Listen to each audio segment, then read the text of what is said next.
Hi, my name is Nur Kisha Elvina binti Muhammad Azli. I'm standard 5 from SK Sefarak Batu Pahat Johor. Today, I will travel around the historic place in Batu Pahat Johor. Tiba masa untuk kita ceritakan semua. Telaga Batu Pahat.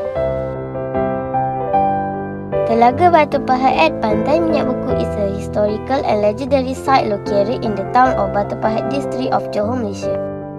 According to folklore, this well is associated with the origin of the name Batu Pahat. The legend states that in ancient time, a warrior named Tun Perak chiseled a rock to create this well to obtain water for his troops. This act of chiseling the rock is said to be the origin of the name Batu Pahat, which means Batu Pahat in Malay. The well is located near Pantai Minyak Beku, a beach famous for its beautiful sea views and serene atmosphere.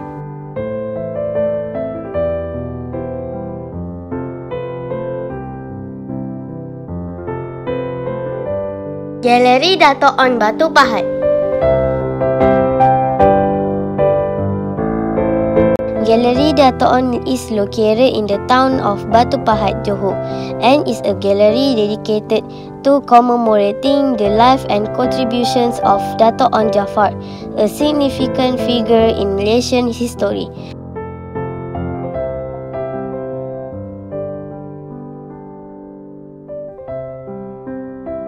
The gallery houses various exhibits including photographs, documents, and artifacts related to Dato' On Jaafar's life and career.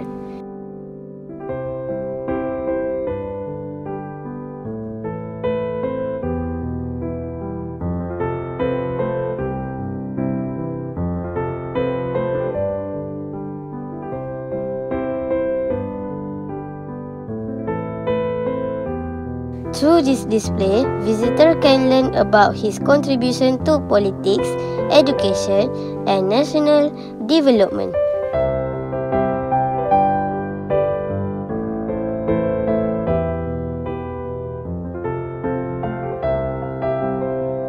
Old Street Batu Pahat. Old Street Batu Pahat, also known as Jalan Rahmat or Jalan Keluang, is one of the most historic and iconic areas in the town of Batu Pahat, Johor. This street is among the oldest in the town and retains many traditional architectural features that reflect the rich heritage and history of Batu Pahat. With its combination of history, culture, and modern life, Old Street Batu Pahat is a must-visit destination for anyone looking to experience the town's uniqueness. And the last one is Dataran Batu Pahat. Dataran Batu Pahat is a square located in the town of Batu Pahat, Johor, Malaysia. This square is one of the main focal points in the town and is often the venue for various public events and activities.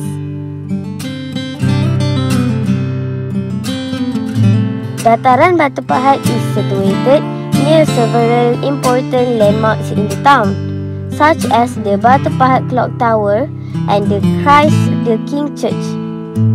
The square is also surrounded by various facilities and business premises, including shops, restaurants, and hotels, making it a significant social and economic hub in Batu Pahat.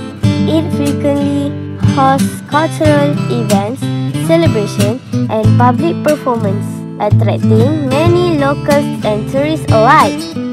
Thanks for watching and see you again. Bye bye!